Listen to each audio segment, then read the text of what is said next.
Hi, everybody. Thank you very much, Sophia and Ed, for the invitation.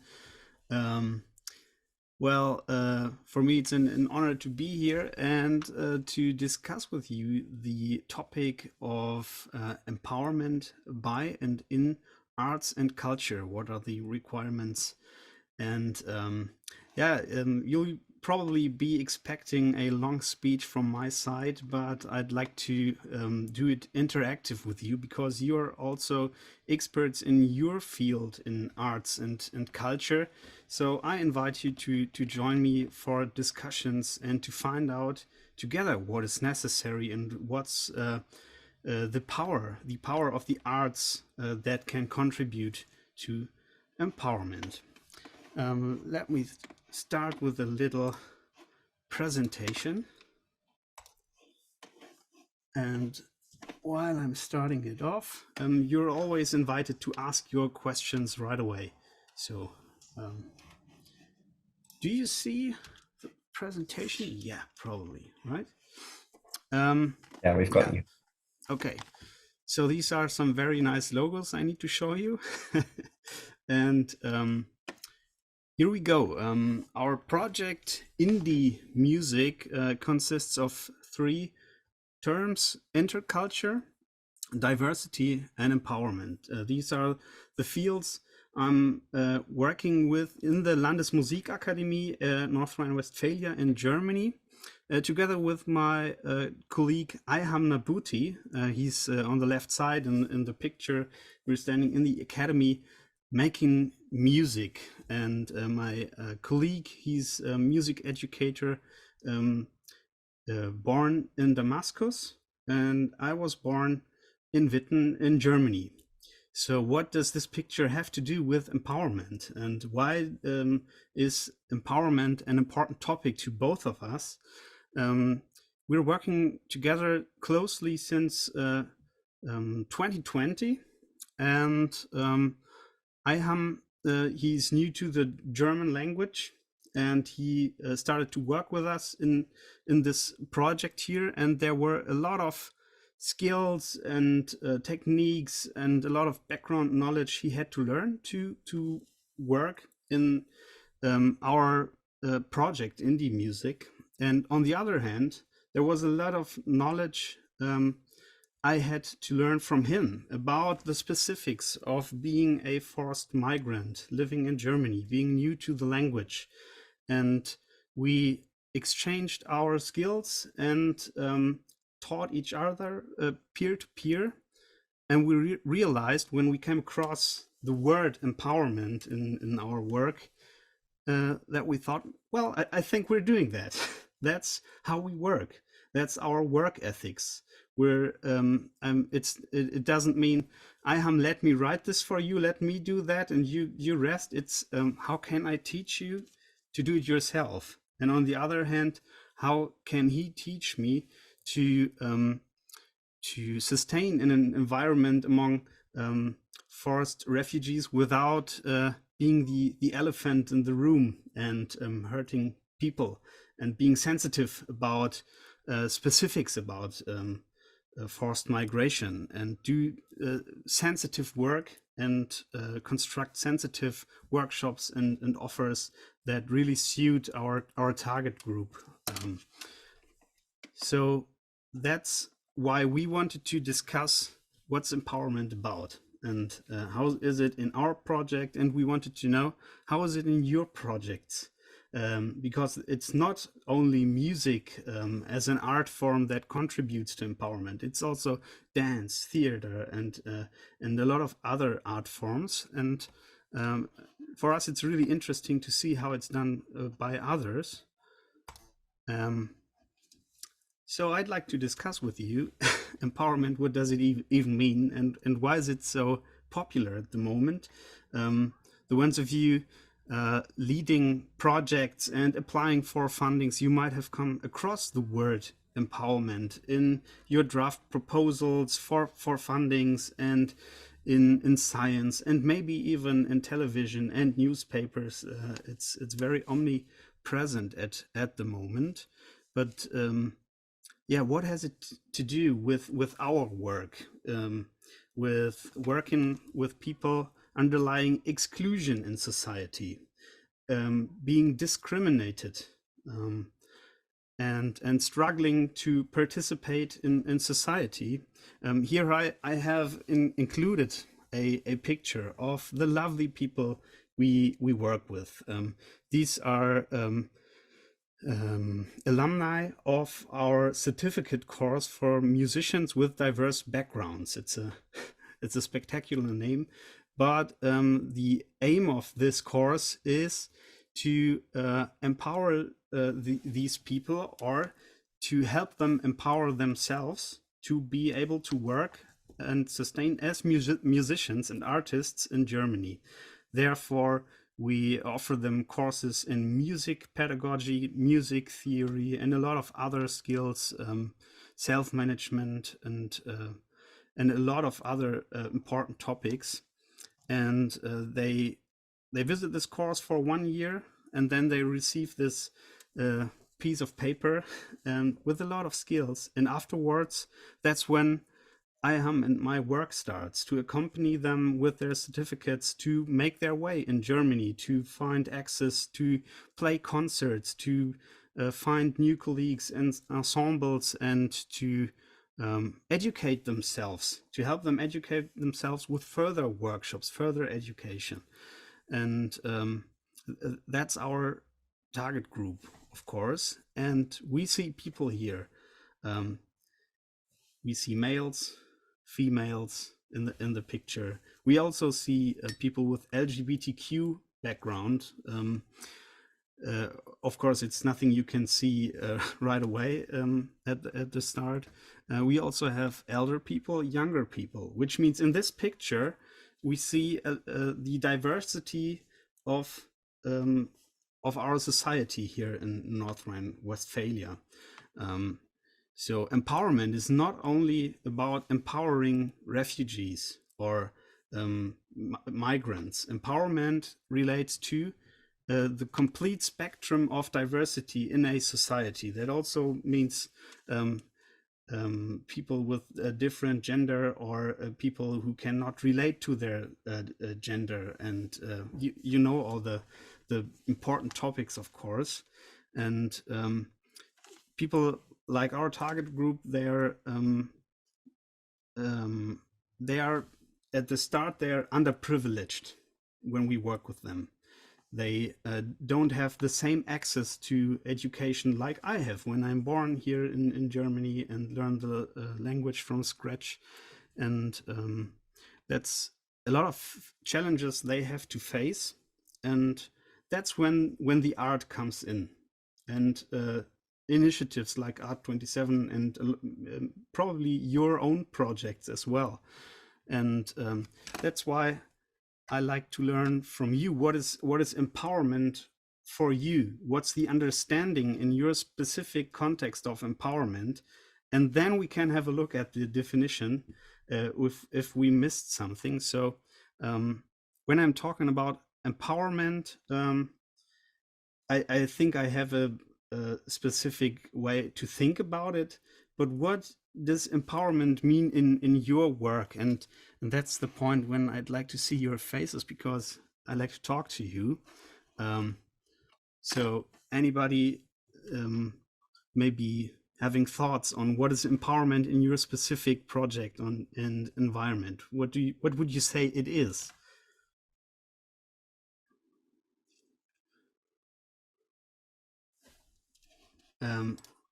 Nobody. Darren, I see. Shall I speak? Yeah. Hi, hi, Matthias. Hi, Darren. Good to see you. Empowerment for me in my work, in my organization, the Human Hive, we have our philosophy. We call it with, not for. So empowerment for me is around equality. It's what you've talked about: a sharing of learning, a sharing of problem solving. It's not.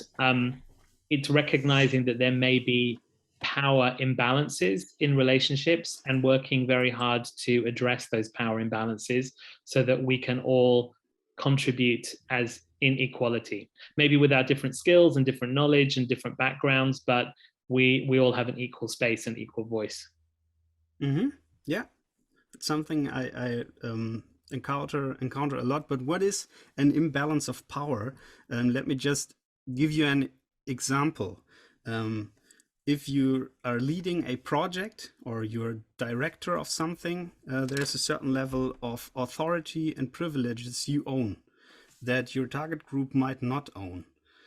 So it's very hard if you're taking a role and a function in a project that requires authority to work with people on eye level, to not hurt them, to encounter them as peer-to-peer, which is very important if you work with vulnerable groups. On the other hand, of course, certain situations require authority. So I'm not talking about this is right and this is wrong. I'm talking about balancing authority and reflecting on power. I think that's what Darren is doing in his work as well.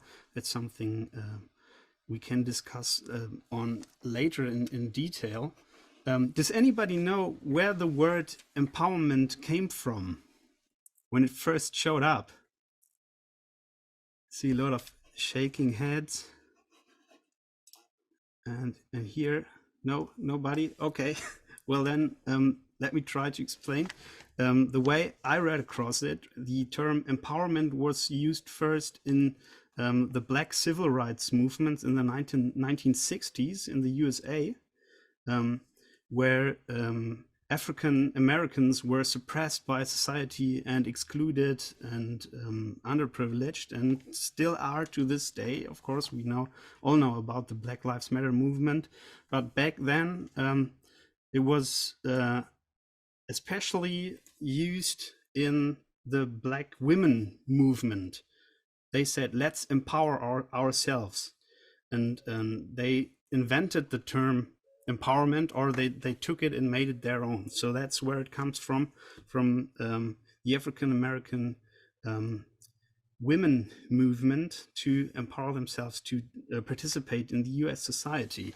And then I don't know how it came across to Europe, but it became very popular in the last 5 or 6 years, since we had the refugee crisis, with starting with Syria and now being continued with Ukraine. But several projects and initiatives took over the term of empowerment in their works. And it's more like you have to have it in your proposal. It needs to be written down to receive the funding.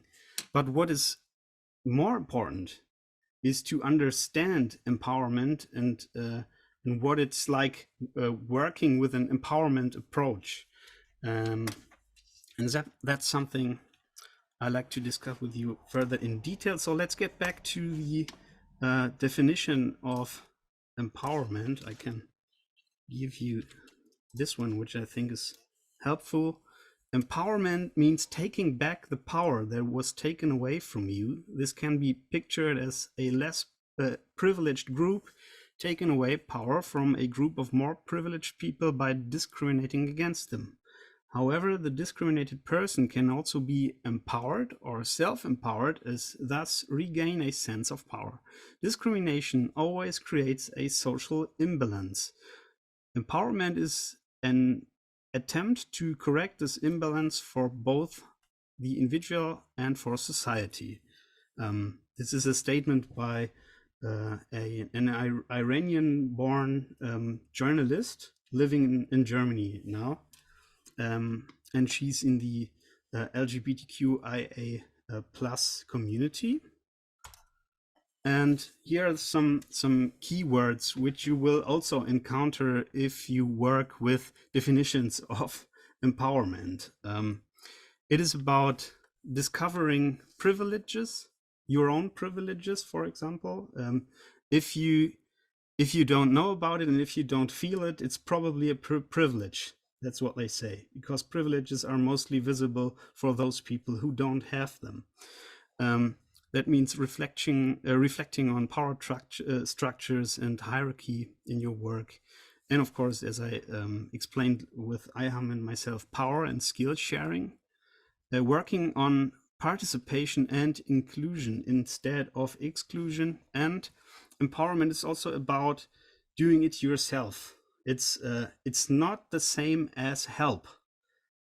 So empowerment is more centered on the self and self-determination, restoring self-conscience and finding the power in yourself. And now we come to the fun part. We work it out. How can art and culture projects contribute to successful empowerment of diverse groups? And that's something I'm not going to tell you, but I'm going to ask you, and I'd like to think about you with you together. And I'm using the amazing tool of a whiteboard in Zoom. I don't know, have you ever worked with a whiteboard before? Yeah, some of you have, the others don't have yet. It's an easy thing, let me demonstrate. We'd like to talk about empowerment, so I'm drawing a circle and then I write the word empowerment. And what are the requirements in your projects, in your work, to make empowerment possible? What are the the requirements it needs to enable empowerment in people and to create an environment where people can empower themselves? I know it takes a time to think about it. The good thing is I did that in advance. So there are some topics I'd like to discuss with you. But of course, feel free to mention something that occurs to your mind already. How do you work on empowerment in your projects? Or what is needed, in your opinion? Mr. iPhone, sir, was that, did you want to say something? Or no, I think it's just readjusting the microphone. Okay, it starts already. Awareness of power imbalances, yes. Someone or a group to empower, yes, of course, a target group, the people you work with. Awareness of self and own positions. Appreciation of young artists by helping them showcase their craft. Okay, also nice. Listening to the voice of the other person.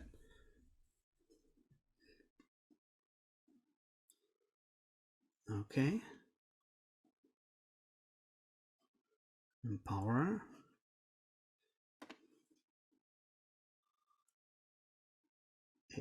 Agency is also a nice work.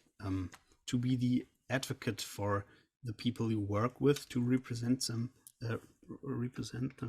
Safer spaces. Who has heard the term safe space before? Okay, it's also popular.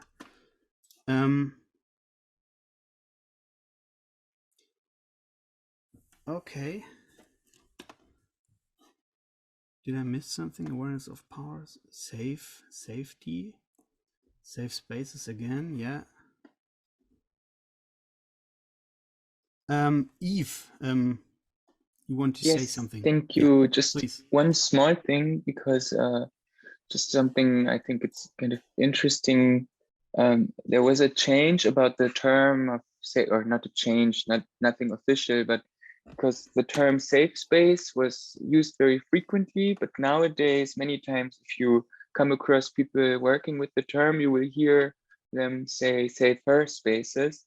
And this R was added because of the awareness that it's impossible to create an absolutely safe space. So there is always the possibility of some problems. So calling it safer space already kind of takes that into account. Thanks a lot. That's very important. All these terms, they evolve the more you learn about them. Safe spaces let me explain what it means. When you're working with a group of vulnerable people, it's very important to them to work in an environment that is safe for them. And this includes inner safety and outer safety. Outer safety can be something like if you're doing a workshop and a discussion where people open up to each other and tell very sensitive personal stories, so that it's important nobody breaks into the room, slams open the door, and because this can be very hurtful to the group. And even if you work with people with psychological trauma, it can trigger them. So that means something like outer safety, so that you make sure the room is safe for everybody, and even not to trip over a chair, stuff like this.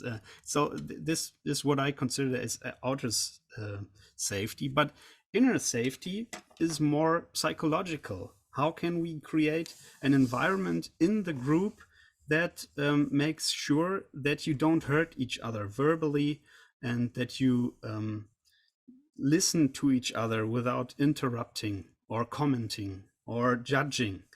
And it also means that the group, let me make an example, a group of discriminated people for their refugee background, especially at the beginning when they're new in a society or talking about their discrimination experiences, it's important to them that they're among themselves without people like me. I know I'm a nice guy, but I would interrupt their safety if I join the group at this very moment where it's important to them to be among each other. And later on, of course, it is very important to leave the safe space, because when you remain in the safe space all the time, nothing happens, or it can become just a round of people complaining and staying in the role of a victim. And that's when the art comes in, when it's important to leave the safe space. And with leaving, I also mean widening your safe space, becoming more comfortable with situations you're not familiar with.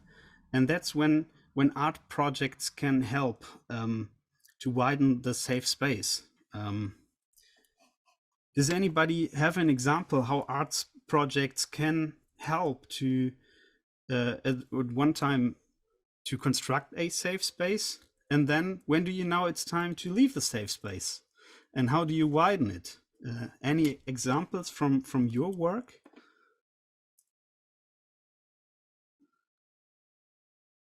Eve?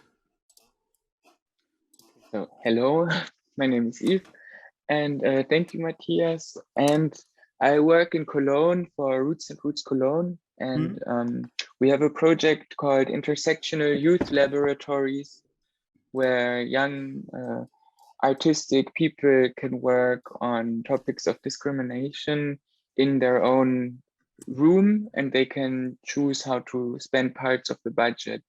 And so part of our project is also the connection to the neighborhood and the people of Cologne, while at the same time the room itself is this intersectional space, so a very aware and very also with this name, it's kind of theoretical.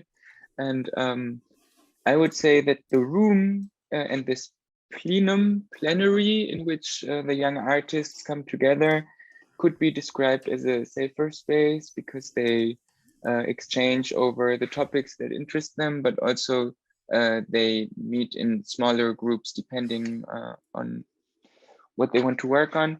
And then they, even though there might be some problems with some topics and stuff like that, later when a project is planned, we go outside and we show the world and we talk to people. And when you leave your safer space, do you go together? Do you go alone? Do you reflect on that? I mean, the moment now I was thinking of was, for example, a demonstration on the International Day Against Homophobia, which we do every year. And we try to bring some artistic bit to the whole demonstration. And there have been cases, and then we go together, we have our own stand and or our actions that we do. And there have been times where there were even problems with between some of the participants from our project and the organizers of the big demonstration. Because yeah, that can happen, but still it's kind of, if that happens, then they can come back to us and we can talk about it, and we can try to find a way to bring them to talk to each other and things like that. Mm-hmm. So when something happens that hurts the safety, that's why you also told it's a safer spaces and not 100% totally safe space. You reflect on that in the group and you talk with each other. So that is a very important form of empowerment. Yes, Ed asks, what's the name of your project? I think it's Roots and Roots Cologne, right? No? I will write it in the chat, but Roots and Roots Cologne is the organization, but the project is, which is a very big project, I write that name in the chat, and you can feel free to look it up or write an email, always open. Somebody wrote, what type of power is needed to be fostered? Material resources, emotional capacity, structural change, and appreciation of young artists by helping them showcase their craft. I'd like to wrap it up in one big topic. I think arts projects can offer opportunities for people to grow in a safe environment, of course, at the same time, but at the same moment to work on something that makes them realize I'm a valuable person. I can do this. I can do this on my own. I have power in myself, and that's something where arts projects can especially provide spaces and opportunities for people to evolve, to grow bigger than they were before. So I like to paint another bubble like this, and write down, how do I name it? Opportunities or space opportunities, something like this. And of course, at the same time, opportunities are impossible without resources. And there we differentiate between resources like financial resources, but also emotional resources. Like this.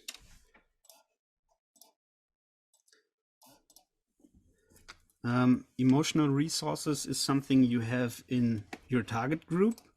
You see, how's it going today? How are you? Are you awake? Are you tired? Are you sad? Are you happy?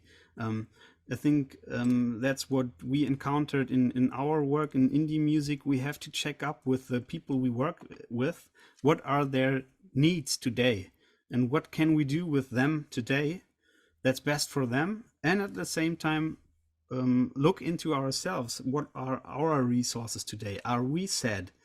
Or do we have enough energy to work with them properly? That means when I'm talking about resources, it's resources of the group you work with and the resources of yourself, which is something we have to consider in artistic work. And yeah, that of course relates to opportunities. I hope you can follow me there. Who wrote this? What type of power is needed to be fostered? Would you like to elaborate this? Whoever wrote this?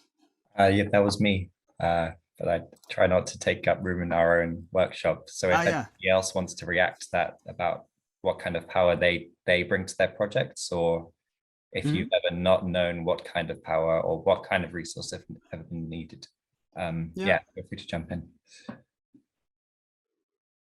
Addressing access issues, language, of course. There's something we also brought up. It was reflecting on power, and that also relates to working on eye level. We also discussed this. We can write down eye level here, and it sounds very nice and very important. But how do you, I'm asking you here, all of you, how do you in your work balance eye level, or how can you in your projects, how do you work on ensuring eye level and reflecting your professional distance to your participants and your emotional closeness, like friendship? Both things are very important in some way, but how do you balance it? That's what I'd like to learn from you. Is there anything this reminds you of, or examples you think of? How do you balance stuff like that, and how do you work on eye level at all?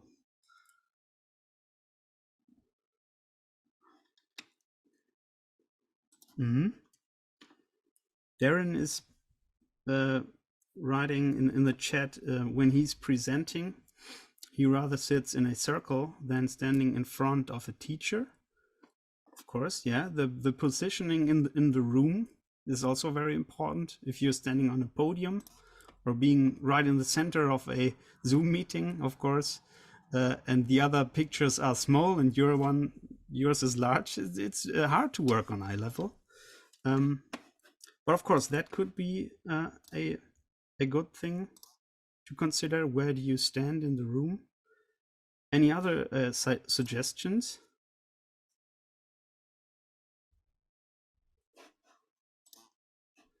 Is there?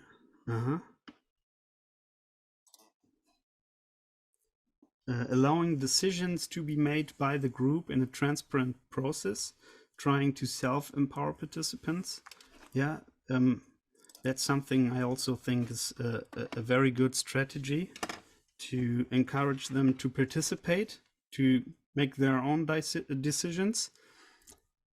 And a very important aspect of this, let them even do wrong decisions.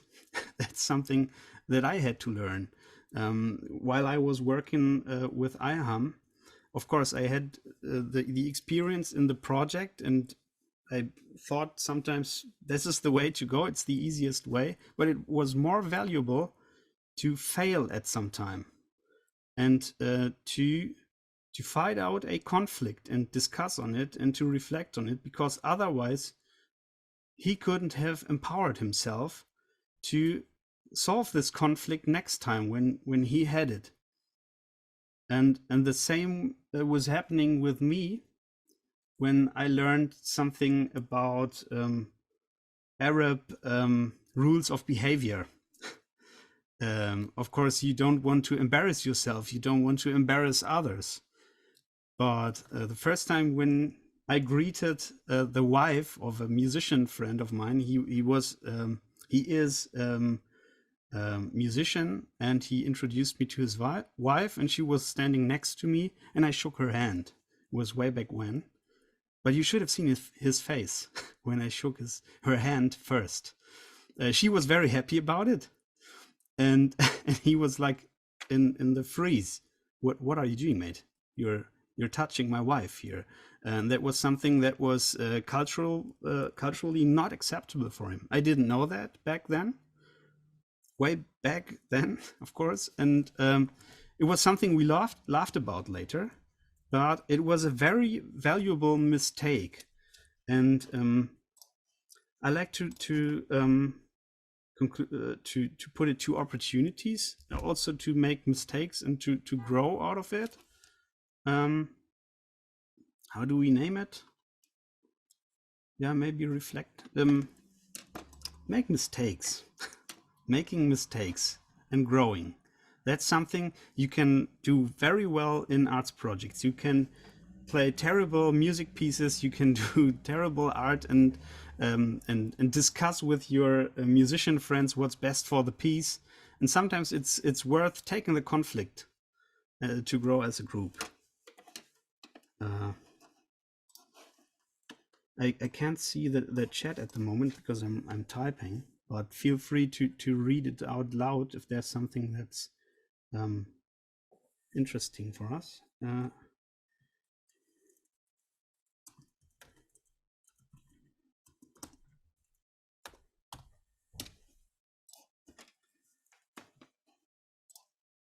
Yeah.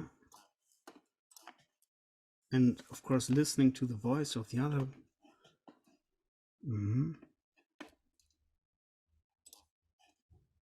Learn from failure. Yeah, that was in the chat. It's the same thing. Co-creating group agreements to govern how we interact with the group. Yeah, agree on certain rules. At the same time, of course, we have all the freedom, but without rules, we agree on and stick to. We have chaos, and can't work on the same goals at the same time. I just had the question with the eye level. Are there any more examples in your work? And at the same time, are we all musicians here, or is there anybody from a different line of art, maybe theater or something? Because I'm really interested, like how can you dance on the topic of eye level or authority, and how do you express it artistically? Jelena, you're nodding. So you are dancing, right? Yes, I was just reflecting on, because dancing involves the body, which is very vulnerable, you know, and speaking about home and trauma, and it's a very, very particular topic that it can't be answered in, you know, a minute or two. It's a very long discussion, but it's a very, very delicate topic that I'm still, you know, learning. But I think it's a very valuable question, because I also come from education background, and questioning the power that we have as teachers, as facilitators, and acknowledging that. So yeah, these are all very, very important questions. You know, I'm nodding because I'm just reflecting on my own personal experience as a teacher, as a dancer, as a student, as a facilitator. So yeah, it's a lot to think about, especially when it comes to the bodies. Darren, I think, has a background in trauma work and embodiment. So that's a completely different topic that we can talk about as well. And one thing, just another thing that I wanted to mention when you first asked that question about empowerment. I immediately thought, I don't know if you watched, this was a couple of years ago, the Syrian refugee who danced in front of the UN. I think it was in Germany. And his statement, he said, when I dance, that's when I don't feel like a refugee. That's the only time that I feel like myself. And I think, yeah, we all have that in us. Yeah. So I think I've got a feeling for me, it's better if I close the whiteboard now. Ed, I think we can save it, right? The whiteboard somehow, so it's not lost when I close it. Yep, I will save it, and I will send a copy to everyone with a ticket. Thanks. Yeah, thank you, Jelena, for sharing this. Especially when it comes to dancing, of course, and exposing the body for people with trauma experiences. I was wondering, how do you create an atmosphere of safety then when you start a dance group with people who are not familiar with each other? That's been really challenging because I started work just around pandemic, so it was very much screen. So I haven't actually been able to, and that's another whole different topic of privacy. But you know, just giving not recording anything that I offer, and definitely, you know, having people in their own space can also, you know, cameras are always an option. So giving participants as much freedom to do whatever they feel, to stop anytime they need to stop, regardless of what I say, and just to honor how they feel, which is, you know, for some people more challenging to accept than others. So it's a process, it's a journey. Yeah, and there's not the one answer, and I think we all realize to this point that there's more questions and things to consider in the work of empowerment than yeah, to share this is how we do it, but it's a lot to think and consider. And of course, it's something we can't close today. We can only raise it in 40 minutes. It's not nearly enough to go deeper. But I thank you very much for you to join me on the reflection journey of empowerment. Those of you living in Germany, I invite you to a big meeting in Bochum on Saturday. We're doing a one-day meeting to empowerment on arts and social inclusion. So this was just a little test for me, how it goes internationally. We also tried to include a little online session, but we didn't have Wi-Fi because it's Germany. So we will have to meet in person without internet. But of course, maybe Eve, if you're still free on Saturday, please join, of course, and the others who can afford the flights, you're also invited. But that's it so far from my side. Thank you very much. Thank you, Matthias. Of course, we can continue the discussion later on because we'll have some breakout rooms. So you'll be able to join either Matthias or Masa's breakout room and explore in a bit more depth, whichever topic you choose. So now I'd like to invite Masa to take the stage, and yeah, welcome. Hello, and thank you, Matthias. It was very, very inspiring to listen to you and everyone participating in discussion. And thank you so much for taking time to be part of this process today. And my name is Masha. I just don't have that critic, so it's written as Masa, but that's totally fine. And as already Sophia introduced, I'm here on behalf of World Community Connect organization, and I would like to introduce briefly the work of our organization. And I feel that many of the topics that Matthias raised, such as empowerment and safe space, and also discrimination and how we define the safe space, they will all very well connected, hopefully, also to the topic, to the topic of visual storytelling and the tools that I would like to share with you today. Can you see my presentation? Because I don't see the gallery of you. Yep. Yes. Okay. Yes. Thank you. World Community Connect, we've been working for the past 4 or 5 years, and we have different parts of the world where we specifically focus on.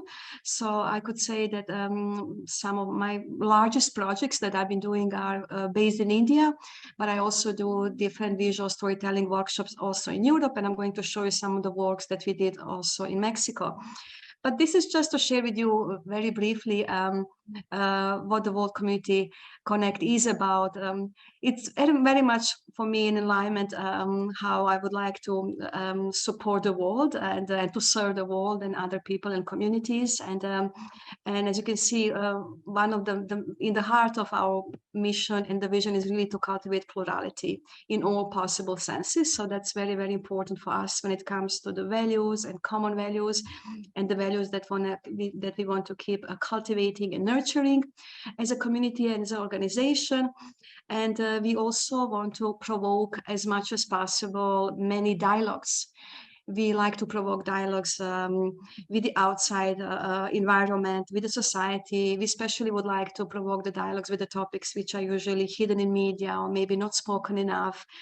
And they're very much in alignment with also art27 does when it comes to art for social inclusion, basically how we can use art as a social tool. And one of the biggest reasons for me to become artists, because I originally come from the Balkans, was really to use art as a social tool and as a voice to propel the dialogues with society. So these are very, very important topics for me when it comes to safe space, discrimination. We are also a lot of focusing on rights of women and girls and many, many other similar topics.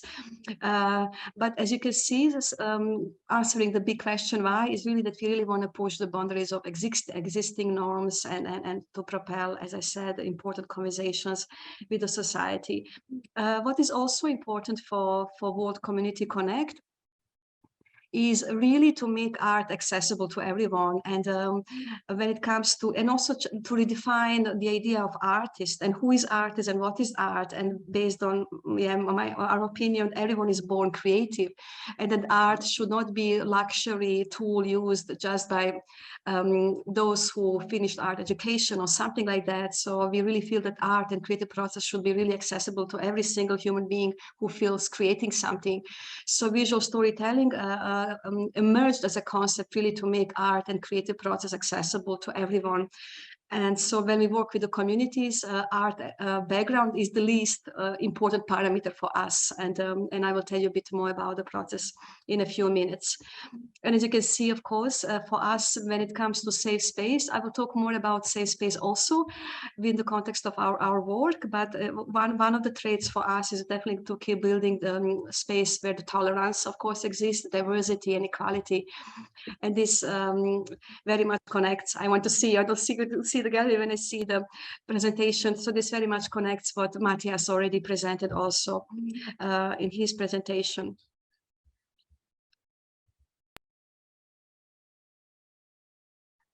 So when it comes to visual storytelling, we can define visual storytelling in many different ways, but within the context of World Community Connect is really using all kinds of visual tools to tell your story. So this is very simplified definition. Of course, that the process is much more complex, and we work for a longer period of time when we work with different communities. We really work with all kinds of visual tools. This means from paintings, collages, even poetry, even using your physical body to tell the story, or creating the short video. So some of these tools I would like to also introduce today, and hopefully that they will be inspiring for you to explore them more during the workshop. But I would like to show you now just a bit more visual.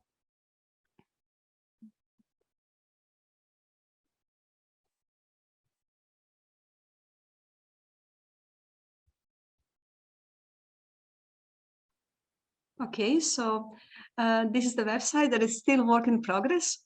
So thank you for your patience. But I just wanted to introduce you briefly with the projects that we already did in the past. I will just scroll all the way down so that it has some chronology. So yeah, so this is the workshop that we did in Mexico. And in Mexico, we work with different groups. We work with women anarchists and then other groups of women and girls, but we also work in a prison, all-male prison. And in a prison, we work especially with LGBTI+ communities. And I will tell a bit more later about that process. So as you can see, this is just to show you some glimpses of that work that we, collages are usually the most popular tool to use, especially when we work with women and girls.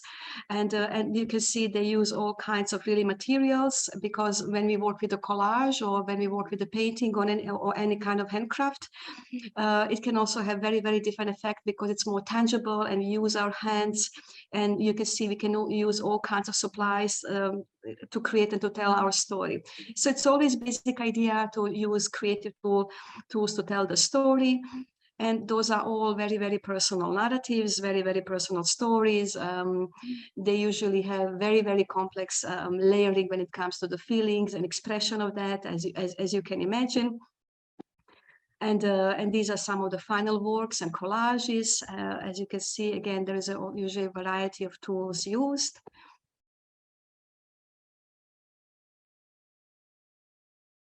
Okay, so that was for Mexico. And then this is the project we did in Georgia. In Georgia was a big focus on experience of war. And that was, as you can see, one of the biggest topics that it was explored by the participants of the workshop. And the paintings were very, very popular there, and also different collages. And again, as you can see, there is a variety of tools used by the participants also in Georgia. And these are the projects in India. In India, we worked in different, we have the base in Bombay, but we work with different, with organization Touching Lives. And we have a special focus working with families and children who come from slums communities. So that is like the biggest focus, our slums communities. And, but also we did a lot of project in Madhya Pradesh, for instance, where the rate of sexual violence is very, very high. So we worked, as you can see, also in rural areas. This was in Bangalore, but we also worked here in rural areas with the teenage girls and also with mothers and other women. And again, here collages were very, very popular. And again, the process was similar to tell your personal story by using creative tool. So what Matthias was asking this very, very important question about the eye-level discussion and safe space. So safe space is a very, very important topic in my work in general. And what you, Matthias, says, it's about internal safety, and it's also about external safety. And you really, really explained that very, very nicely. So when we work these kind of processes and workshops, when we work, for instance, in India or in Mexico, internal space also, safety also means what we usually use, that you only share something to the extent that feels comfortable for you. And we highly, highly respect those boundaries. And we always ask permission to ask. So if there is a question I want to ask about the story, I always ask for the permission to ask. I ask, can I ask you more question about that personal event? And in this way, we are respecting boundaries, and also the person feels safe. So there is this safe space. So this like feeling of being comfortable while sharing and respecting these boundaries is very important for us. And also another aspects of safe space is confidentiality. So we also usually ask everything what is shared during the process should not go outside of this space. So confidentiality is something which is very, very important. What else we use for the safe space is also like judgments and assumptions. Not to make assumptions about other people's lives, other people's experiences, not to comment. Also be actually very, very careful when we ask the question, when we want to comment on someone. So basically, actually language play a huge role. So I really like, Matthias, that you use a whiteboard, because it really play a huge role in safe space and when we work with people with such a sensitive processes. And this is the same, of course, in your work when you work with very diverse communities. And of course, when it comes to eye contact, so this is what we do. So we usually sit in a circle. That is very, very common. So we are all on the same level. I think someone already mentioned the circle, but I'm sorry, I didn't see the name. So for me, that is also like a very, very comfortable format. And then we talk to each other, and that's already usually eye level when we address each other's. So those are some of the additional parameters that we use for the safe space. And of course, it's about physical safety and all of that. Yeah, we did have experiences that someone leaves the room, that the process becomes so intense. And what you, Matthias, says, this is also like when you leave the safe space. So this is also about the safety that you can also leave the room when you don't feel comfortable. But we always have another person there as a support. So we never leave any participants alone. If something intense is happening when it comes to the process. And of course, all kinds of things can be triggered during these processes, as you all know, of course. This is Czech Republic. So I'm based in Prague, but I'm originally from Bosnia, but this is in Czech Republic. We are also doing different workshops, also like with different communities. And And again, you can see, yeah, some small art installations were very, very popular here. And yes, so here, this was a very, very interesting installation that was done by one of the girls in the workshop. And again, paintings and doing like, yeah, quite a lot of, as I said, handcraft work. And this is again India. And the film project that we did with families and the children and the students who come from slums communities. And as I said, these are some of our really the most important and the biggest projects. And this is again from Georgia, the one that I did during the time of lockdown. So it was fully done online. This is the first one that I did online. We always were doing this kind of projects in person. I would like maybe just to ask, I would like to tell you, this is for me very interesting experience, because as you can see, I usually work with women and girls, and it's very, very different gender-wise. And actually, I'm very, very grateful for that, because for me, this is actually very, very new and an experience also just to getting you express it, because empowerment for me is always topic that I discuss with women and girls through my own work. And so this is really, really interesting also for me to hear also different perspective, what empowerment means to you. But I wanted to ask, when it comes to safe space, how will you define safe space with your own words? What safe space means to you? When do you feel safe? When you don't feel safe? And of course, again, you can talk to the extent that feels comfortable for you.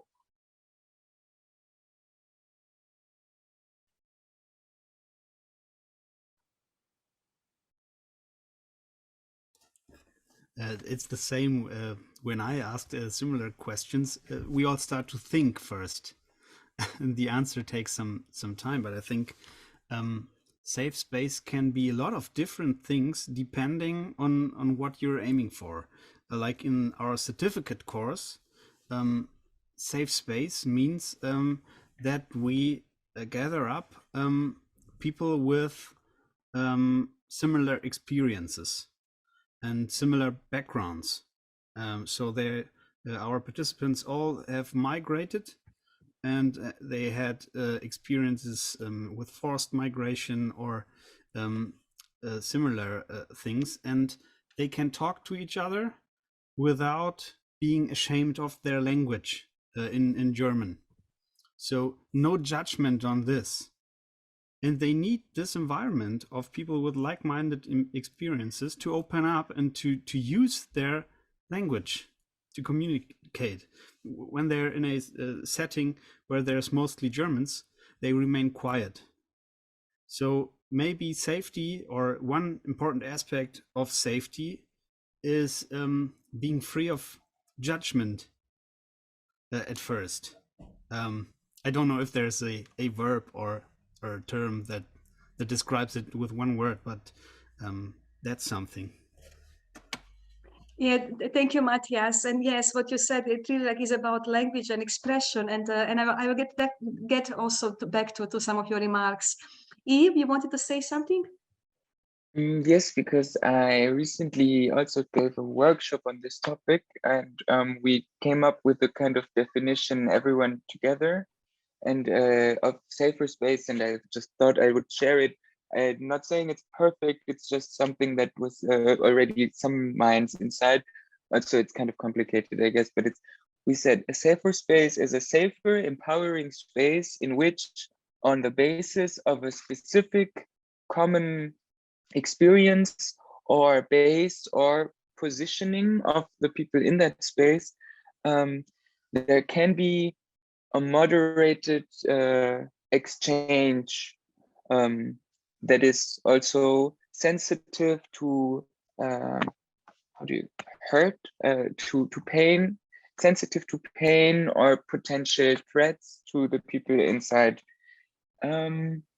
Yeah, because, and that was an interesting point in this definition, I think the idea of a safe space as a space for exchange, for an exchange that is not under the limitation that is usually maybe easier there, and in which things can be formulated by people where they feel like, okay, now I don't have to explain each and every part of this part of my identity that usually makes me like one of the lesser known people or something like that. And and also a space in which something can happen like, oh, I hate it out there, or where people can vent or something, but then it's okay because it's inside of this space, and maybe the rest of the group can kind of catch that hurt and help them without feeling like I'm this person that doesn't really understand what you're going through, but I'm telling you it will be fine. But also there's this whole level of acceptance of, I know if you're saying this, you share some of my experiences, or you try. Yeah. Thank you, Eve. Thank you, Eve. And what you said also about this being highly sensitive is very, very important, that the space really becomes that. And sometimes I also feel when you work with the communities that even just be there as an active listener is the biggest support we can give without even any additional comments, or that sometimes that we can hold space like that and provide a safe space for the others. We also have some comments from other participants. So yeah, Darren said, for me, safe space is a space in which I have a choice. Yeah, absolutely. Yeah, I can really resonate with that. And then Ed said, I found that a safe space only starts to feel safe when one person shows vulnerability first. It often takes one person opening up for the entire room to feel safe. Yes, vulnerability is a big part of that process. Yeah, allowing ourselves to be vulnerable, and what you said also, Matthias, not to be judged for that, and allowing both of you, Matthias and Eve, you mentioned that we can freely express ourselves, and that will be fully accepted for who we are, and during the process. And so this definitely for us can mean that we feel internally safe, but also safe in space in general. Anyone else would like to reflect?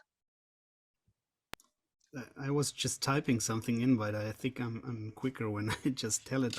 My observation is that safe spaces are often something that is needed at the beginning of a group process. When I'm looking at our certificate course, we have a very diverse group, and now since we are inviting singers as well in our course, we have more and more women. Normally it was 18 guys and 2 females. And it didn't feel safe for them. And often the guys, they interrupted them when they talked and didn't reflect on it. They were just speaking louder and quicker. And so they did not feel safe at the beginning to open up. And now that we have more females in the course, we have more conflicts as well. And arguments, and when we observe the course at the beginning, we see there are a lot of little safe spaces. The Kurdish musicians with the Kurdish musicians, the South American musicians with the South American musicians, the females with the females, and the males with the males, and everybody remains in their small groups at the beginning. And if we don't do anything about it, if we are not intentionally using methods to mix them up and during the process, which is 1 year, then they would remain in these groups. And we think it's valuable for them and for everybody to evolve and to leave their safe spaces to grow in the process. So and it works out. So something is there in the course that we're doing right, because at the end of the certificate course, we see a mixed group, gender mixed and culturally mixed, and they form intercultural ensembles, and everybody widens their safety to the other group members. So that's my observation, that safe spaces are especially something that I observe at the beginning. Thank you, Jelena. Yes, I just seen Jelena message, and yes, yes, thank you, Jelena, and also thank you, Matthias. What I also wanted to mention when it comes to empowerment, but this is also connected to the safe space, what I also learned during the practice, how language is really important. And I was especially aware of that as a white person working in different parts of the world, and that language is very, very sensitive. And what do I mean by this? Let's say, sometimes there is a tendency, because I'm also a filmmaker, sometimes there is a tendency among documentary filmmakers or use of language, we are giving voice to others, or we are empowering others. And I'm especially talking about white filmmakers. And this is very, very sensitive discourse, because we are not empowering anyone, because it really creates very, very disbalanced power dynamic, and also like also identity of superiority and all of that. So I also learned how that language is really, really important, that I'm not empowering anyone. Everyone already has a power inside of themselves and in voices, and we are just facilitating the process. And that's all, yeah, basically what we all do together. And for me, this is very, very important, that when we use the language, that we are really not giving voice to anyone, and we are not empowering anyone. And for me, that's very, very important in terms of the language, and even the use of privileged and unprivileged. When I work with the Sams communities, they have very harsh criticism if they are called unprivileged, which again happens from the developed parts of the world, and again really creates this very, very unhealthy dynamic. So I really learned how language is really, really important, and the way we express ourselves, and that we are always making these conscious choices, and that we are really going there to learn something, not to teach, not to empower, not to give voice, but really to learn. And so basically, yeah, they are really empowering me constantly, and that's really, really how I feel.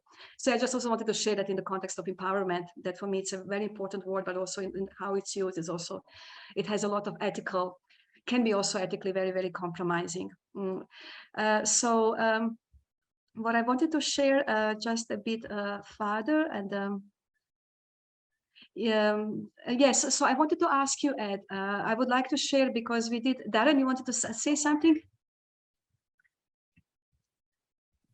I was just trying to sneak out quietly without making a fuss. I'm so sorry I have to leave, but.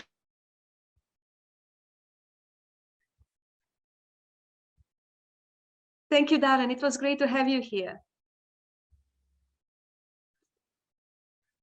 Thank you. Ed, I wanted to ask you, because I would like to share, we did a project in prison in Mexico, but I'm not allowed to share images by recording. Is it okay to stop recording so I can share some of the images and then we can continue, or is it too, okay, thank you so much. Mexico, and as I said, and for me, like facing safety there, even my personal safety, and redefining that, reframing that, what that also means for me, and being in that space, and also what means for other people, was a very, very different experience. And that I'm actually, as I said, very, very grateful for. So that was about the visual storytelling. And so, as I already said, the main idea for the visual storytelling is that participants engage with their personal experience. But of course, this is a long process. I definitely don't expect that today we will dive very, very deep, but we can still do a lot. So I'm very positive about that. And today, actually, I just want to give you flavor of, you know, how this look like, that maybe you might want to explore in your own practices, maybe in even in your personal life, but maybe in your own practices, in the work you do with other people. And as you can see, this is something I already mentioned, that of course this mutual respect is very, very important. Confidentiality, respect of your own personal story, respect for the personal psychological space of other participants. So when we work with a complex environment, like such as when we work with the women and girls in Madhya Pradesh, when there was a lot of themes of sexual violence, we always have psychologists in the place. So I just wanted to say that, because I'm an artist, I share different tools, but we always have that support of psychologists or clinical psychologists, people who really work with these communities, and they're connected. They're usually my main bridge between myself and the community. So, and yes, and there is organization also Touching Lives, which is one of the main partners of World Community Connect. Is organization Touching Lives. I will just show you briefly. And yeah, so they're the one, they've been working now for more than 20 years with the children and families who live in slums communities, by providing education, also creative work, and all kinds of different supports. But there is a lot of focus on education. And this is my colleague Sonia Makwani. We really work together a lot. And also together we started the Media and Films project. this one. We started this before COVID crisis, and the idea is also to use film as a cinema therapy tool, and also the screenings in the slums communities, and again to propel really important discussions. And this is where this is what we started before COVID, and now. So currently we are preparing the project to do in Paliakalan. Paliakalan is the north right to the very close to Nepal. And in January, we are planning to do their series of visual storytelling workshops with a group of girls. They have all girls school. So we will work with teenage girls and also with the mothers and with the boys.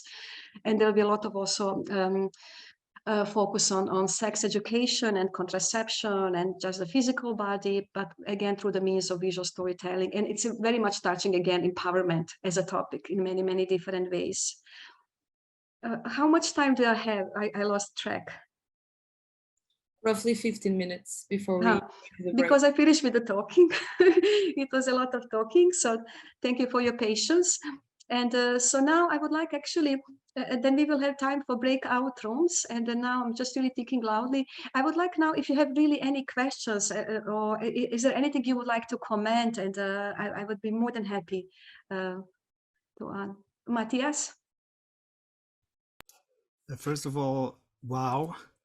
That's a lot of great and amazing and inspiring work you do there. Thank you. All across the world. Really, really cool. I was wondering, when you go there and do these projects, do you also educate multiplicators so that you help others to do visual storytelling with them? And how do you do that? This is a great question.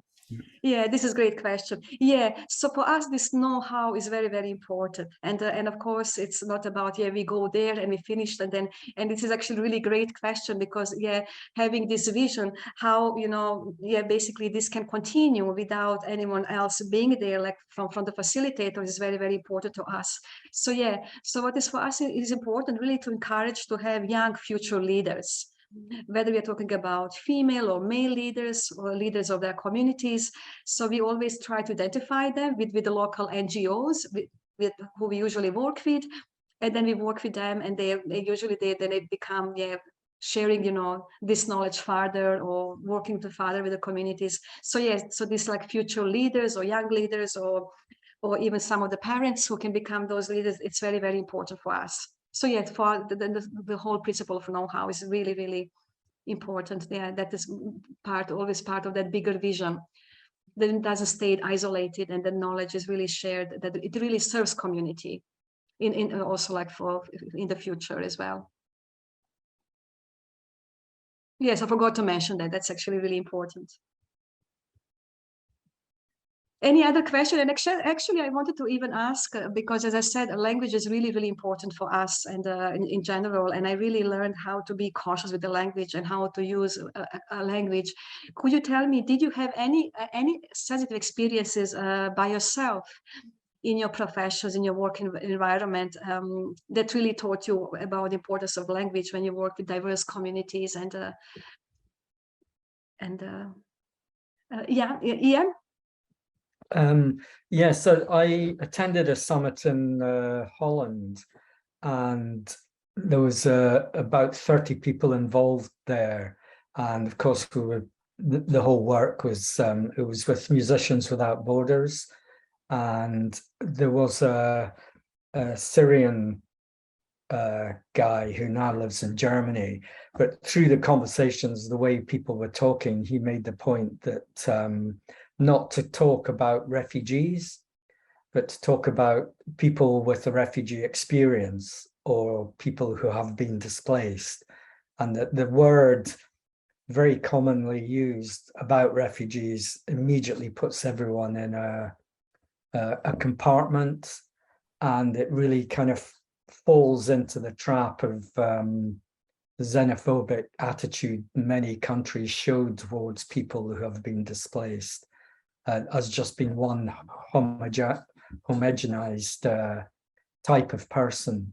And that's the power of language that we have to be aware of and avoid making these, reinforcing these prejudices. Thank you, Ian. That is very, very important debate, and thank you for sharing your thoughts. And yes, when it comes to refugee identity, and I would even say any kind of other identity, yeah, we always have to be very, very considerate. And there is this often tendency, and I would again say, like, especially from more developed parts of the world, and I'm sometimes really very critical also of white race, because I'm very, very, aware of, how much we still have to really, really improve, as humanity in general, like overall.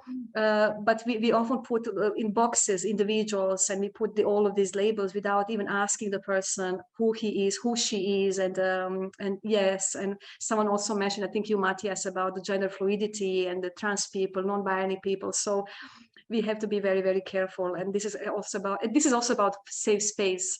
Can I really be who I am and express myself and be fully accepted without being placed in all kinds of boxes? And refugee is definitely one of those boxes.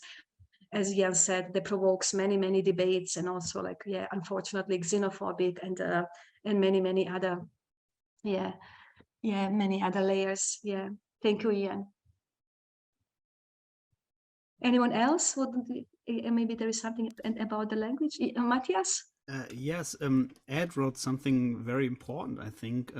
He mentioned that Musicians Without Borders uses music as a third language, but I can probably we can say that art is a way of speaking without language. It's a language that everybody can express themselves in, like with visual storytelling.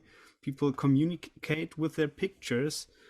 With us, it's music. In other projects, it's dancing. So the arts function as languages in a process like this, and that's maybe a way around it that the arts can provide. Yeah, absolutely. And you just inspired me just to add, like, in the work of World Community Connect, as I already said, one of the mission is really to that art process is really accessible to everyone, creative process.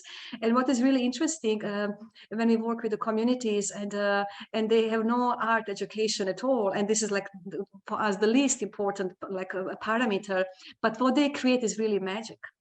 It's really inside that creative, and this need for the expressing and voicing out your story and creating, and as you're saying, like, yeah, even without knowing the language, or maybe when working the Hindu or maybe some other local language, there is so much shared from the art. So art is definitely a really beautiful tool, and for expressing, and it really goes beyond any language. Maybe because so then now it's maybe slowly going to the next part. Yes, okay, thank you Igit, so much. Thank you for being here. And I definitely don't want to rush through this process. We will have a break, and then maybe some of you will join one of my breakout rooms or one of the Matthias. But what I would like to ask you to do, I definitely would like to do some practice today, and that is really important to me. And then after the practice, I would ask you that you share your work and that you talk about the process, because this is what we always do in the visual storytelling. We always talk about the process. And it's not about judging any work. It's really the process is the most important. It's more important than the final product. And we always keep saying that it's really your creative process. Non-verbal communication to engage with people at the start of. This was a nice comment. Of workshop gestures, facial expressions can motivate people to be involved. Yes, non-verbal communication is very, very powerful. Thank you, Ian. So I would like that we connect the topic of empowerment that Matthias very nicely introduced at the beginning, and that you use that topic, what empowerment means to you. I would like to invite you that you really explore your personal space in this case, like really starting from your personal entity, from the inside, internalize empowerment, if you feel comfortable with that, of course. And you can really use any tool. I know that Sophia already asked you about basic art supplies, but you're totally free. You can also create installation. You can use tools from the kitchen. If you had vegetables, fruits, and if that express your empowerment, or you can simply create a painting. You can maybe write a poetry. So you can really, you're visually free to use anything you have in your immediate environment. Yeah, so totally feel free to be creative. This is also what we usually do. And if you have some leaves or plants at home, whatever you have, whatever you want to use, yeah, children toys, basically whatever can present empowerment. And how much time we have, Sophia? Roughly 10 minutes. Yeah, so we have 10 minutes. This is not, it's little time. So maybe now, maybe you can a little bit think about the concept and idea, and then you can start your work, and then we have 10 minutes break, right, Sophia? Yeah, we have a 10 minutes break, and then after the 10 minutes break, we'll come back together.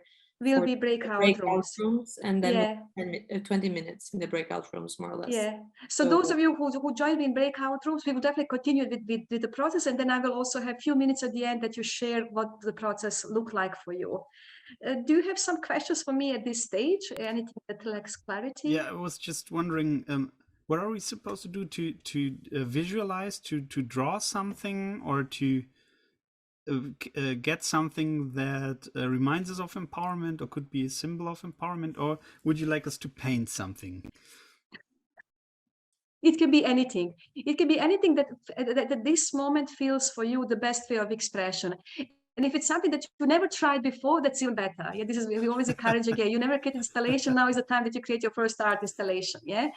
So please don't limit and don't censor yourself. Whatever comes to you intuitively, do it. And it's really what, exactly as you said, Matthias, expressing yourself what empowerment really means to you, like starting from this very, very personal entity, and use any tool that comes to you intuitively. And as I said, even if it's something you are trying for the first time. Yeah. Okay, I think I got it. And yes, and you can, if you want, you can stay here, or you can also go in a different part of your home, depends, wherever you feel comfortable. So you're totally fine. I'm happy to have you here, but I just wanted to tell you, of course, yes, if you want to maybe change the corner or be somewhere else, that is also fine, but just don't forget to come back. And just before, do you want us to present this? Will you go around? Yes, the group? Yeah, definitely. To present, and also, and of course, again, to the extent that feels comfortable for you, and also I will ask you about the process. And again, you will always say that to the extent that feels comfortable for you. So of course, yeah, I will fully respect your boundaries, and yeah, that's very important. Did I answer your question, Jan? Yes, okay, I hope I did. Thank you. I'm very curious about the work. Welcome back, everyone. Masa, just wanted to let you know whenever you want to take over and lead us through the second part, you're most welcome to do it. Thanks. Thank you, Sophia. So yeah, so now I'm very curious what came out during this very short process. I just wanted to tell you that usually, of course, we do very, very much longer processes like this. So if you want to apply something like this in your professional practice, I highly advise to have really at least like few days to get to know the community, to build the trust, and then to start the process, and to have also like more space for sharing. So just to tell, this is a very zipped compressed version, but yes. Is anyone willing to share what you created? We can use share screen, or maybe, okay, yes, Yelena? Okay. So I'm not going to share my screen. I'm going to share here. Just gonna, can you guys see it? Mm-hmm.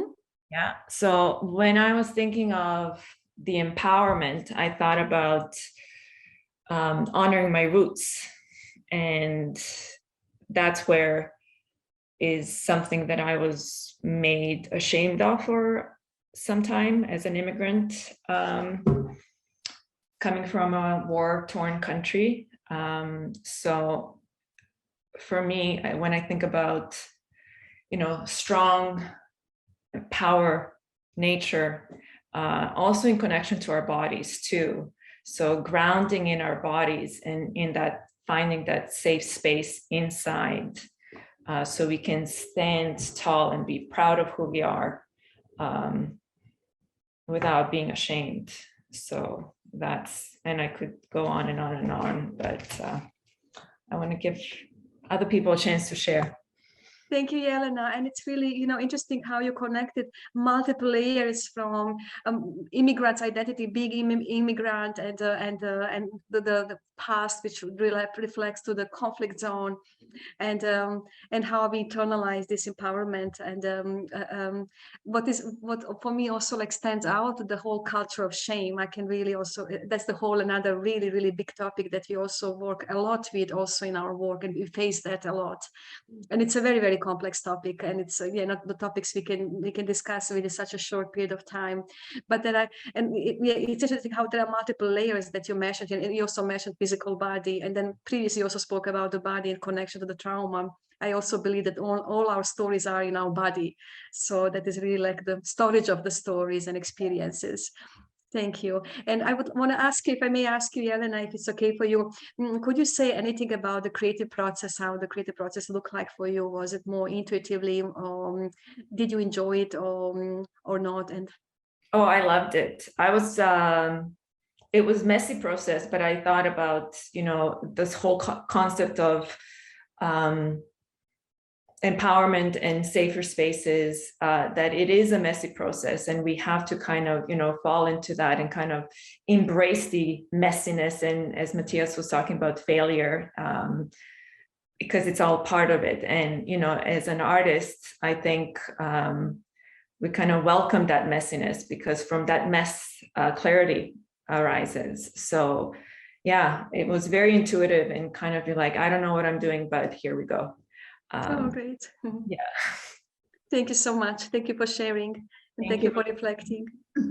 Ed, did you want to share? Sorry. Yes. Yeah, I'd love to. I first want to share my workspace now is covered in pens. Speaking of messy processes. So I drew this and sort of going with the idea of learning to step back and listen more than I speak, because I think many white British guys can speak immediately and stamp all over everyone else, and learning very quickly that maybe people have much more valuable things, or maybe everyone has equally value, but to step back and listen first before speaking, as a big part of empowerment. So this is me at the bottom, and these kind of spirals are what people have to say on a matter, and allowing people to get out what they need to. And, it all comes out in a torrent, but eventually what people need to say kind of runs out, and then the next person takes turn, and the next person takes turn. And eventually what I might have to say personally takes some time to get to relevance. And that's what I've tried to do with the colors here, is move towards what I have to say, rather than jumping on top and leading with what I think needs to be said, learning from other people first. And then when the time feels right, then coming forward. Yeah, thank you, Ed.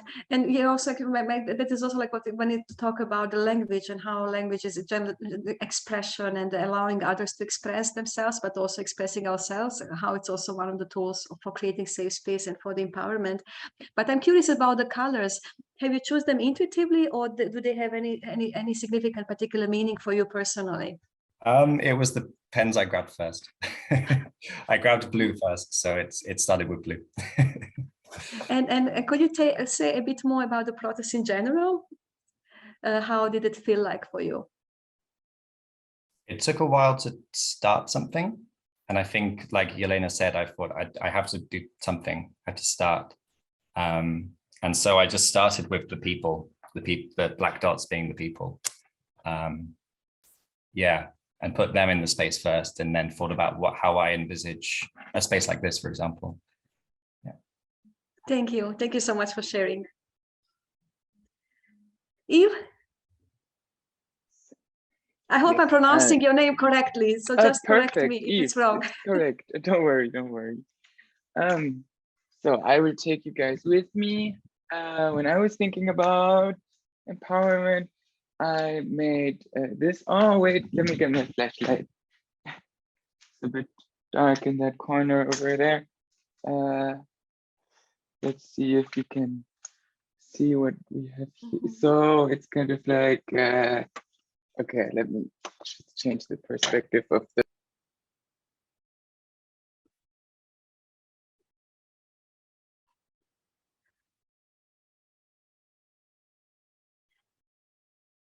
You're muted. You're muted, yeah.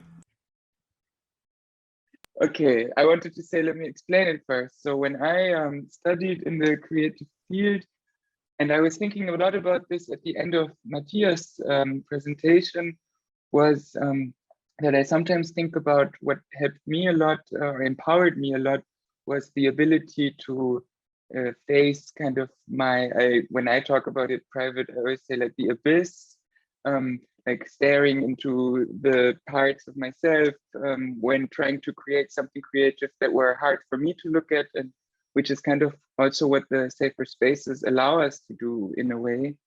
And so I only started actually with this cord because I just had this picture of this mannequin being able to walk in a different perspective than is usually always possible. And then from that kind of, I personally figured out some things that because I was able to do in art what I wouldn't have been able to do in my regular life, or I've seen people not being able to do, I gained like a different approach to things.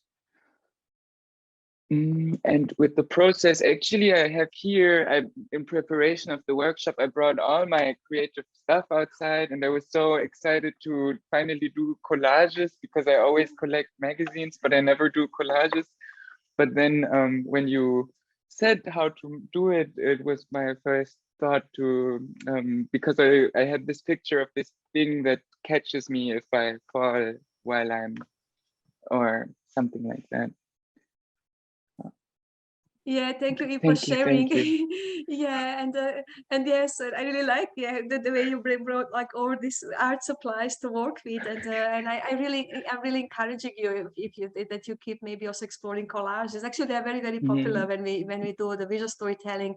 But could you share a bit more about the process and because the work you did is also very tangible. You know, just doing the installation and even the touching different material, and this can also involve all kinds of internal processes for us. And could you say more, how did it feel like for you, and especially in connection to the empowerment as a team and so yeah, safe space? I think it really started with this thought process. So it felt really felt like the perfect picture in my head to so I just took the mannequin, and also I guess that mannequin, I have it, and I do, when I'm by myself, I do identify with it sometimes, the way that I position it and leave it in my room. I always think that that's kind of I don't know if this influences me, but I'm the one who is making it. And then so then I just hung it up there, and then I thought, okay, I need to, I left it there, and I thought, okay, that's it, it's done. And then after 5 minutes, I thought, no, it can't be done because I know that this is not showing the thing that I want to do. So then I took these little, let me just go back. I took these little wallets that I bought for my sisters on my last vacation, and I thought they are kind of like treasures. So I opened them a little bit, and then I started to take some Scotch tape and just glue them around because I thought, okay, this way it's not only looking in a different perspective, but also taking something like a treasure that's, yeah. And then process-wise, I felt a little while like, or also, for example, I put tape under the mannequin, and I think before I would have thought that's cheating, but I kind of learned that it's not, because I can decide what I do. Yeah. Thank you so much for sharing. And what you said about the cheating, actually, that's very allowed. That's creative process, and it's it's interesting, as you're saying, like how putting things together, it can give totally different meaning to us, and working with objects which already had a meaning to us can also have very significant elements in these kind of processes. And you just inspired me just to add, also when we do collages, we sometimes encourage participants to bring their personal photos, or to bring their personal fabrics, or even the piece of fabric, anything that is valuable to them, and they really put that, and it really has many, yeah, it really adds to the whole process.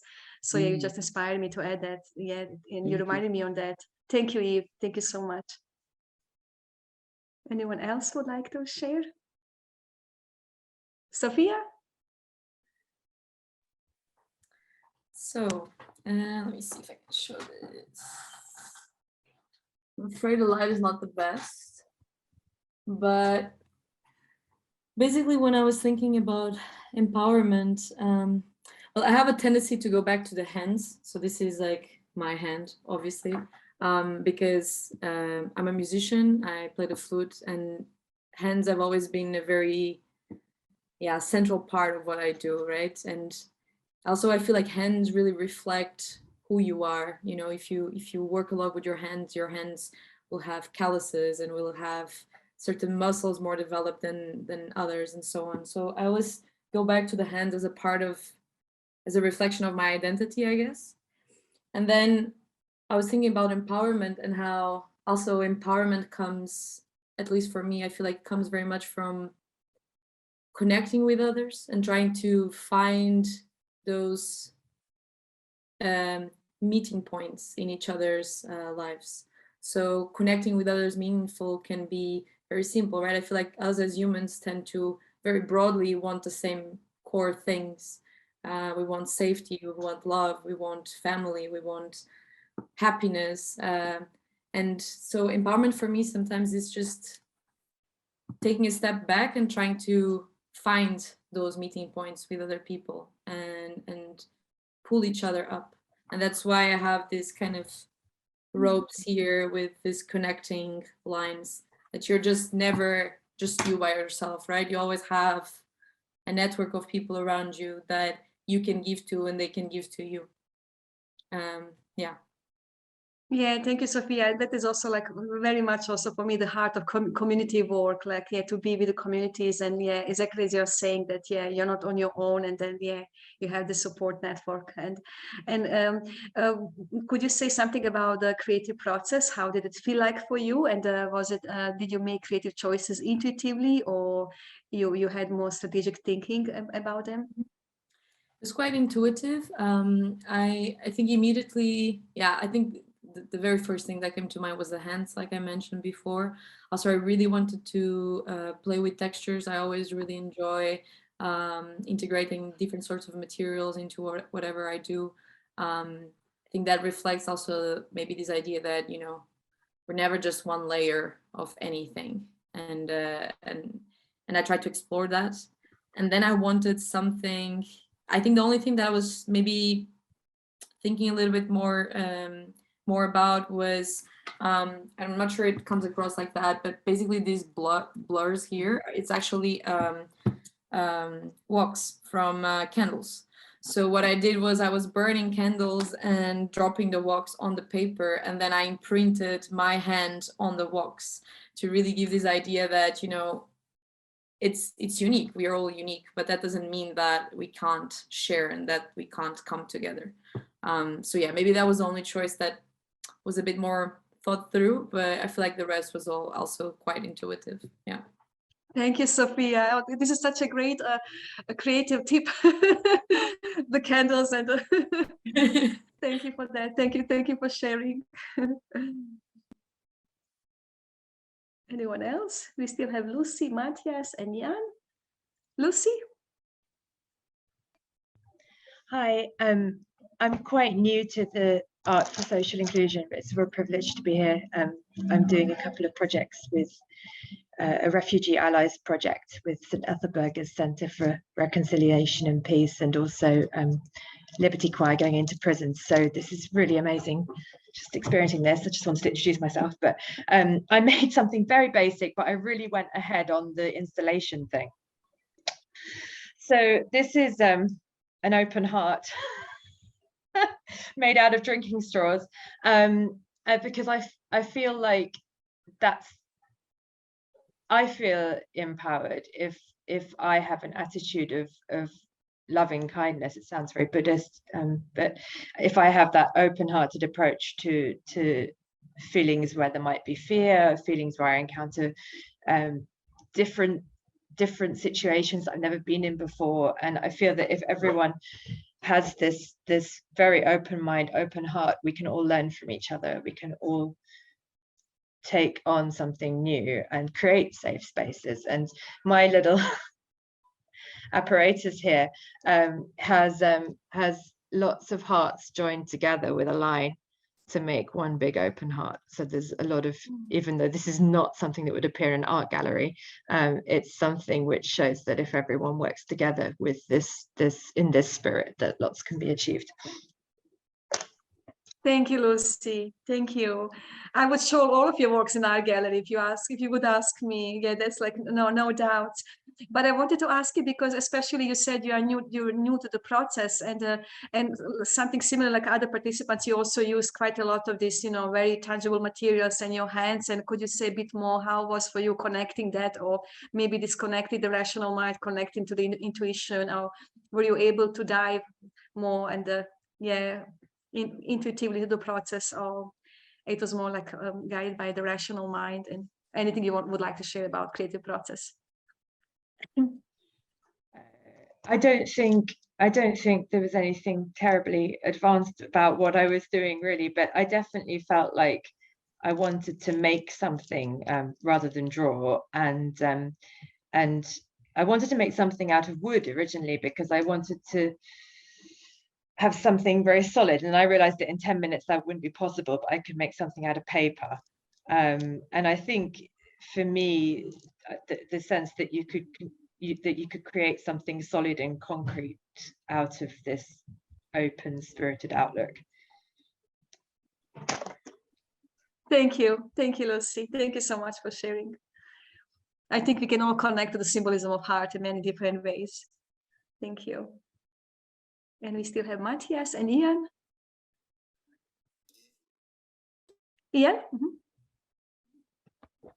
Hi, I'm a musician. I play guitar, and for me, empowerment is actually being able to play something that engages with people and draws them in to listen to me, because I'm not vocal, I'm not a lyricist, and of course words can get in the way of what you mean. So music is a much more direct way to communicate with people. So this is just one example of something.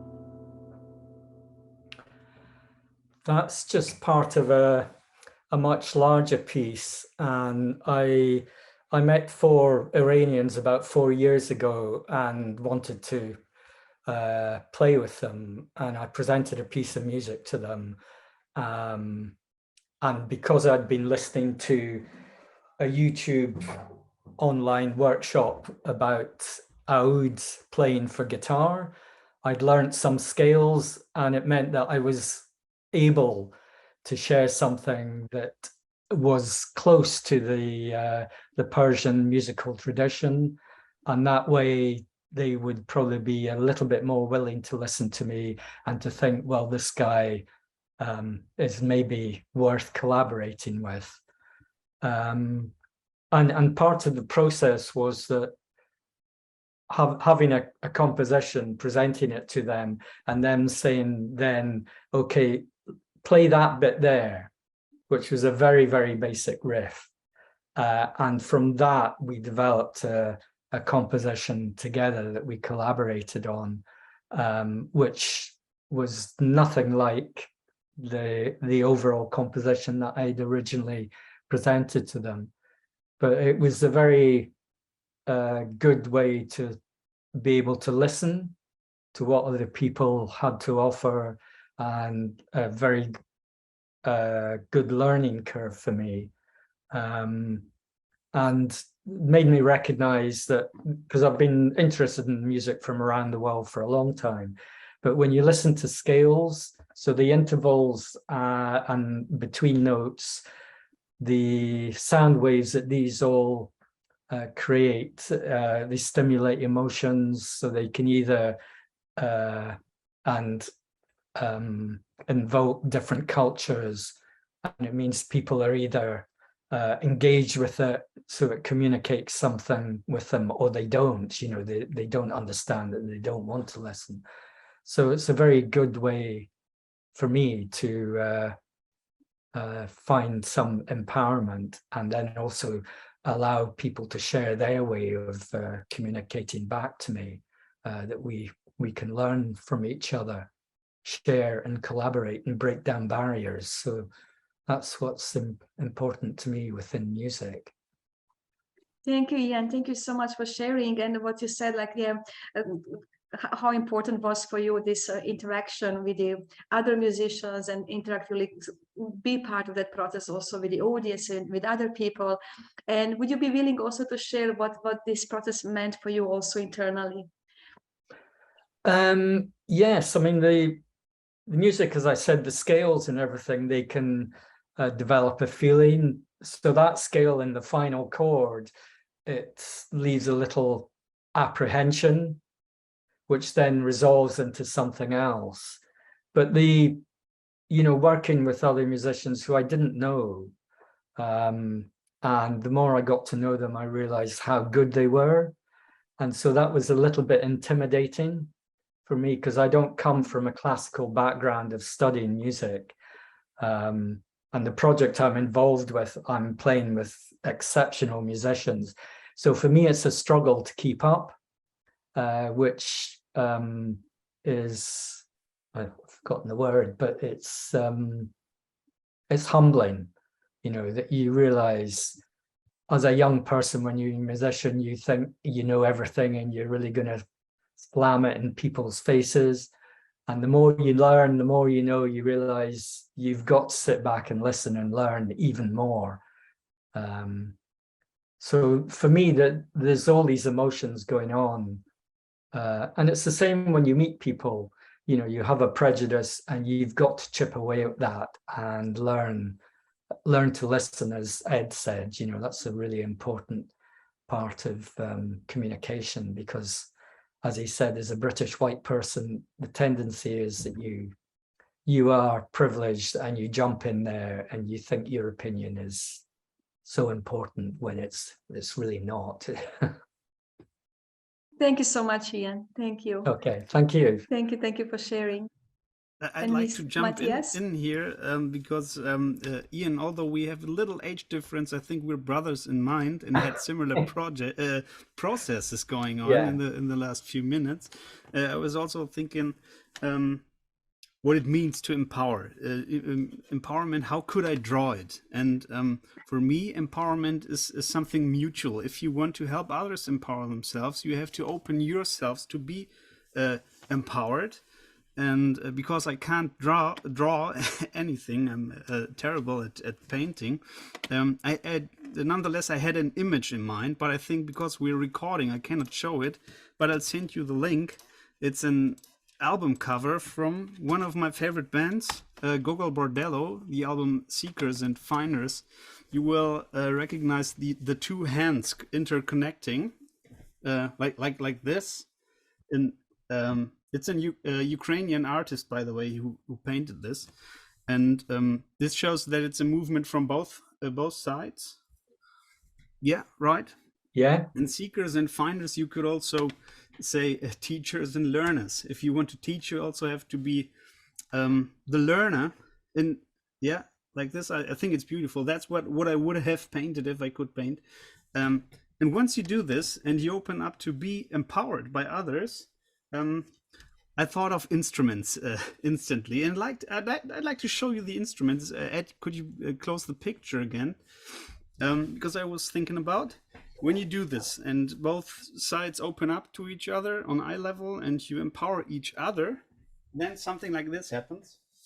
I've got a Western instrument with strings and with a certain music system. And this one, if you want to teach it, you have to also learn about other music and other instruments. This is a Turkish bağlama with a totally different tonality.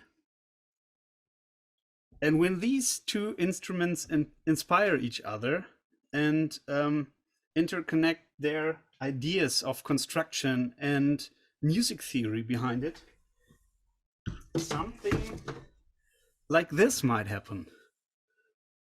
It also looks like a Turkish bağlama, kind of similar, but it's a Greek bouzouki, and it's the middle one. It has the shape of a bağlama, but it relates to the Western music system, and it's got the frets. And when you play it, you have a mixture of both. So you have Western music culture meeting Eastern music culture, and yeah, if both meet on eye level and inspire each other, like in the picture with the hands as well, yeah, something really cool and new comes up. That was what I was thinking of, and really interesting, the journey from Ian's guitar to this instrument. So that's what came into my mind. Yeah. Thank you, Matthias. That was quite a journey, yeah, that you took us, yeah, from visual art to music, and how you combined all of these elements, and how the process felt for you. How did it feel for you, this creative process, in overall, on the level of the feelings and just being part of it? I was vibrating of inspiration, because I was thinking of words all the time to describe empowerment. Although, of course, I'm an artist, and we're all artists, and everybody is an artist in somehow. And sometimes it's better to understand it or to describe it by arts. That's why I liked it, the whole process, and it inspired me. Maybe I can find a way to include it to our meeting on Saturday, to ask the participants, who are all arts and artists and project leaders, to maybe express their understanding of the word empowerment after our discussions by arts. Maybe somebody dances it, or plays something on a guitar, or paints a nice picture to illustrate empowerment, which is a very nice way to approach it, I think. And that's where you inspired me, Masha. Thank you. Yeah, thank you, Matthias. I could say that you all inspired me, and really, and it's breathtaking for me to see what you created just within 10-15 minutes. Really, it really, yeah, this is like how magic happens for me in creative process. And no, thank you, really. Yeah, well, actually, what I wanted to ask you, two things, if it's not too much to ask. I really wanted to ask you, Lucy, Eve, Sophia, Ed, and Yelena, because you have the work that could be shared. If you're okay with it, if you can send me the photos of your work, that would be really, really great. I will send you here my email in the chat. And thank you so much in advance for that. I was also going to ask if people are comfortable. I'm not going to force you to share it now, but if you wanted to share your work with art27, you can email it, and we might use it anonymously, so we won't include your name. And yes, I wouldn't add your names. Yes, thank you, Ed, for reminding me. Yes, so yes, it will be, again, respecting your privacy. And this is my email in the chat, and thank you so much if you can share it with me, because yeah, Matthias and Ian, you have different type of work, which is not easy to share. And yes, and is it okay for you if I make a photo? Oh, I'm sorry. Yeah, is everyone okay? Lucy, are you also okay with Eve? Yelena, are you okay with that? Yeah. So Matthias, Ian, are you okay with that? Yes. Ed? Okay. Thank you. And, I'll just check it. I think that it should be fine. Oh, you're so pretty, everyone. Thank you. And thank you so much for your trust and for sharing your work with me. Thank you. Thank you so much, both Matthias and Masha. Thank you. And my apologies for mispronouncing your name in the beginning. Totally fine.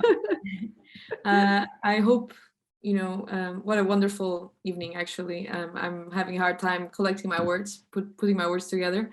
Thank you so much to you both. I hope the session today has inspired you all as much as it has inspired me. And just before we close off, I just wanted to give a heads up for our next art27 workshop, which will be in November. And also let you know that we are also looking for a second speaker for that event. So if at any point any of you feels like you'd like to share either a way that you approach a problem in your practice, or a methodology that you have developed, or even a question that you have that you seek some answers, please feel free to reach out to us. We'd be most happy to discuss how we can move forward with your idea. Thank you so much all. I really enjoyed tonight, and take care, and hopefully see you next time.